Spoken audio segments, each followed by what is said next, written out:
Something that I have been thinking a lot about, especially since it was confirmed in the Ron Logan search warrant affidavit, is the trophies. The trophies that the killer took. We know for sure he took some clothing, and they have strong suspicions that the crime scene was staged. The crime scene was staged, and they have suspicions that it was staged for photographs. I believe also there may be one other trophy, but I was thinking if that was there, for example, a lock of hair, if that was taken as a trophy, that would probably be in the search warrant affidavit as well, so maybe not. But there's at least one.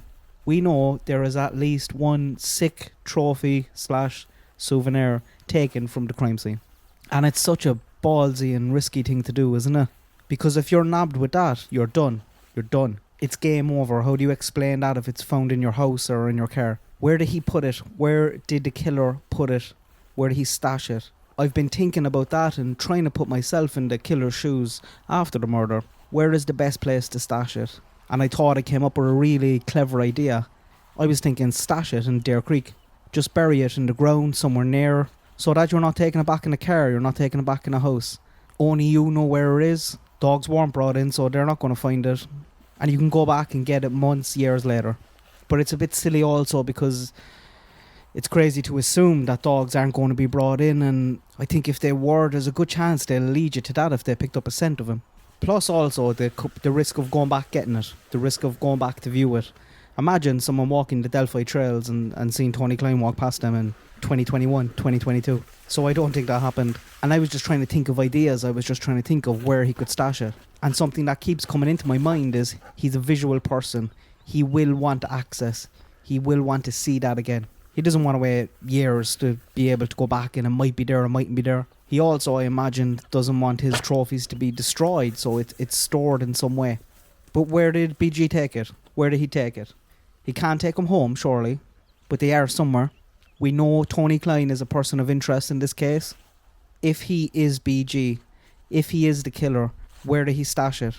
I doubt it was a home. If it was, they probably wouldn't have even found it in the first search that they did, because that search was for Kegan and CP and devices. It's very different to the search warrant that was served on Ron Logan. They're not looking for things directly related to the crime scene and stuff like that. So if it somehow made it out of that, it's definitely gone out of the house, gone out of the area. We know also that a proper raid was done on the home in November 2021, but that's a long time, so I don't think they found much, and it's 6 months later now and still no movement. So, by the way, does anyone know if Tony got his dog back? I'd love to know that. But anyway, back to BG. Where did he put the trophies?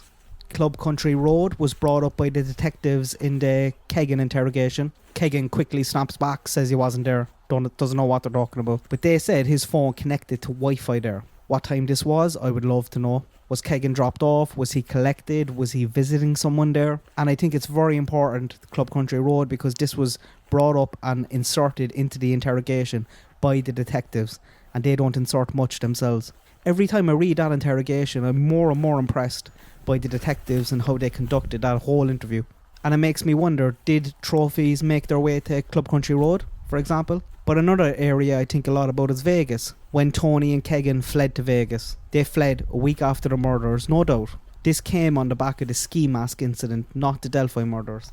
There was no notice of this holiday on social media. Didn't tag himself in the airport that he was going there or anything like that. Just popped up there. Very odd. I wonder, did they take anything to Vegas with them? And we know as soon as they were back, Kegan was pulled in for all the CP stuff. There does seem to be a connection to Vegas, but that was the first time we seen Tony post on social media about it. And he's the type to boast and post in the airports, oh hey, look at me, I'm going on my holidays, look how cool I am.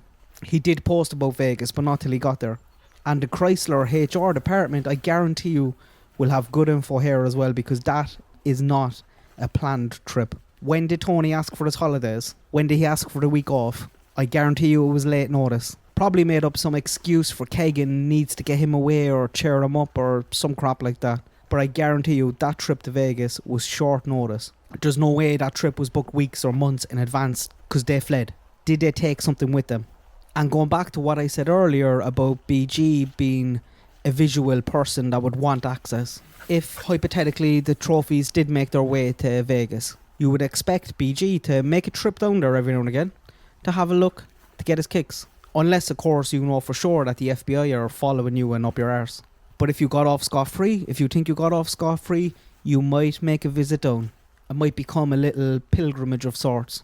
The urge to have a look at them is going to be strong. He's going to want to have a look. So I do find it a bit interesting in the years that followed, not so much lately, but Tony did make a few visits down to Vegas, posted all about him on Facebook, tagging himself in the airport, something that he didn't do when he fled the week after the murders. What did they do in Vegas? Because it doesn't sound like they did very much. Kegan, I know, is a liar, but they didn't seem to be up to much because someone was on a phone a lot. You can't be having too much fun if your face is stuck in your mobile phone all day. And it's all just mad speculation from me, but I wonder, did the FBI just miss a golden opportunity there? Were the trophies transported? Are they in an area that BG has gone back to visit more than once? And I'm not the only one thinking about this stuff. I know a lot of you are, a lot of people are. I've seen a lot of people post also about the other road trips that Tony made. People are speculating on Tony's smug face in some of these photographs, thinking that he has a smug, catch me if you can type of face. I'll leave that up to you. But someone also made a very good point. Imagine the trophies are in the background or in the locations of one of these selfies. Does that picture alone give him the kick he needs? Does that give him the visual stimulation that he needs? He doesn't need to visit the trophies. He doesn't need to see them. The fact that he's looking at this picture of him and the area in the background of where the trophies are gives him the kicks he needs. I don't know. I thought it was an interesting point. The detectives also must be losing their mind thinking back to some of the mistakes that they made on this case. If this is the guy who killed the girls and you are struggling to get evidence because of mistakes you made at the start of this case, then you have failed the girls. You've let them down, you've let their families down, you've let the whole community down. Like, it should have been solved very quickly. And there's lots of massive amounts of evidence that is lost due to mistakes. And Doug Carter, talking in one interview, he was asked about the girls, what does he think if the girls were looking on, and he said, I hope they're proud. I hope they're proud of the efforts that we make. I'm telling you now, Doug, they're not. Because they've handed this to you on a plate and still nothing. Where are the trophies? Where are they stashed? He's definitely accessed them a few times. I guarantee it. And I just have an annoying feeling at the back of my mind that they might be using this case to get info, to get warrants, to get what they need on a separate CP issue, a separate case. I hope I'm wrong. I think I am. I think they're onto something. In the next Delphi video, I might talk about Barbara McDonnell and HLN and why they seem to be gagged a bit. What's going on there? But it is frustrating. This case is frustrating because I would have thought by now the results of that raid back in November, anything they took there, they would have done testing, the results will be back by now. It's 7 months now, so no excuse for delays in labs or anything like that. They have the results. They have everything back by now. They probably found nothing. What did they find? Did they find anything? I'd love to know what was on that search warrant affidavit. If you think Ron Logan's was bad, I guarantee you this would have you rattling.